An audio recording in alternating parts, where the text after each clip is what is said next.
اسی طرح next point ہے جامع کتاب، یعنی قرآن مجید ایک ایسی کتاب ہے کہ جس میں جامعیت پائی جاتی ہے۔ پہلی آسمانی کتابیں جو تھیں بعض اخلاقی تعلیمات کا مجموعہ تھیں، بعض مختلف مناجات اور دعاؤں کا مجموعہ تھیں، بعض کتابیں فقہی مسائل پر مشتمل تھیں، لیکن قرآن مجید ایک واحد کتاب ہے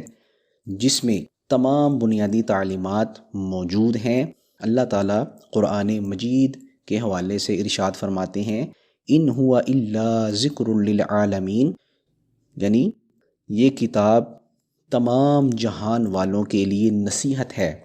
اور حضرت علی رضی اللہ تعالی عنہ کا قول ہے جمیع العلوم فی القرآن لیکن تکاثر عنہ افہام الرجال،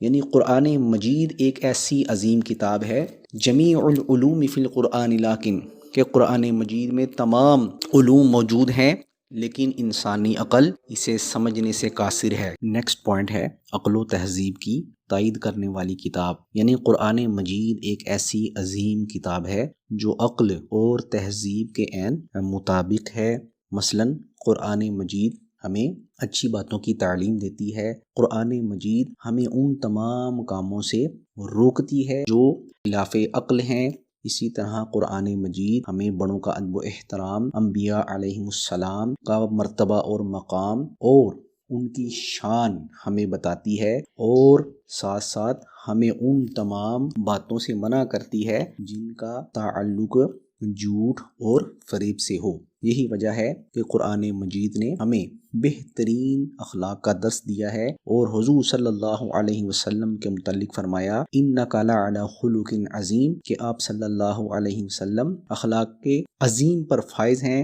اور ہمیں آپ کی پیروی کرنی چاہیے۔ اسی طرح نیکسٹ پوائنٹ ہے کتاب اعجاز، یعنی قرآن مجید ایک ایسی عظیم کتاب ہے جو اپنے مد مقابل آنے والوں کو قیامت تک کے لیے چیلنج دے رہی ہے کہ اگر اس کی مثل کوئی چیز پیش کر سکتے ہو تو پیش کر کے دکھاؤ، کیونکہ بے شمار لوگ ایسے تھے جنہوں نے حضور صلی اللہ علیہ وسلم کے زمانے میں بھی قرآن مجید پر نعوذ باللہ اعتراض کیا، تو پھر اللہ تعالیٰ نے قیامت تک کے لیے ان لوگوں کو چیلنج دے دیا فَأْتُوا بِسُورَةٍ مِّن مِّثْلِهِ، کہ اگر تم اتنے ہی قابل ہو تو اس کی مثل ایک صورت ہی پیش کر دو، لیکن وہ آج تک اس کی مثل صورت تو دور کی بات وہ ایک آیت بھی پیش نہ کر سکے۔ تو یہ قرآن مجید کی ایک عظیم خصوصیت ہے۔ اسی طرح نیکسٹ پوائنٹ ہے قابل حفظ کتاب، یعنی قرآن مجید ایک ایسی عظیم کتاب ہے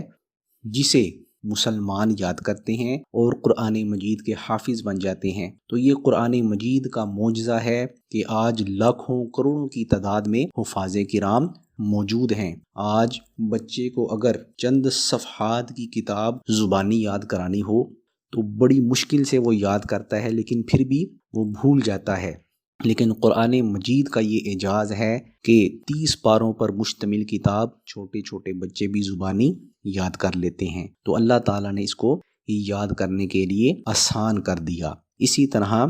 اس کا نیکسٹ پوائنٹ ہے کتاب مہیمن، یعنی اس کا مطلب یہ ہے کہ قرآن مجید ایک ایسی عظیم کتاب ہے کہ جو پہلی آسمانی کتابوں کی نہ صرف تصدیق کرتی ہے بلکہ وہ ان تمام کتابوں کی خوبیاں اپنے اندر سمیٹی ہوئی ہے اور اس سے بہتر تعلیمات لوگوں کے سامنے پیش کرتی ہے۔ اور قرآن مجید کی یہ خوبی بھی ہے کہ پہلی شریعتوں سے آسان اور عام فہم شریعت قرآن مجید کی شکل میں اللہ تعالیٰ نے ہمارے پاس بھیج دی ہے۔ تو ڈیئر اسٹوڈنٹس، یہ قرآن مجید کی وہ بنیادی خوبیاں ہیں، وہ بنیادی خصوصیات ہیں جن کا ہم نے ذکر کیا ہے۔ اللہ تعالیٰ سے دعا ہے کہ ہمیں قرآن مجید سمجھنے، قرآن مجید پر عمل کرنے اور اپنی زندگی میں قرآن مجید کو لاگو کرنے کی توفیق عطا فرمائے۔ والسلام علیکم ورحمۃ اللہ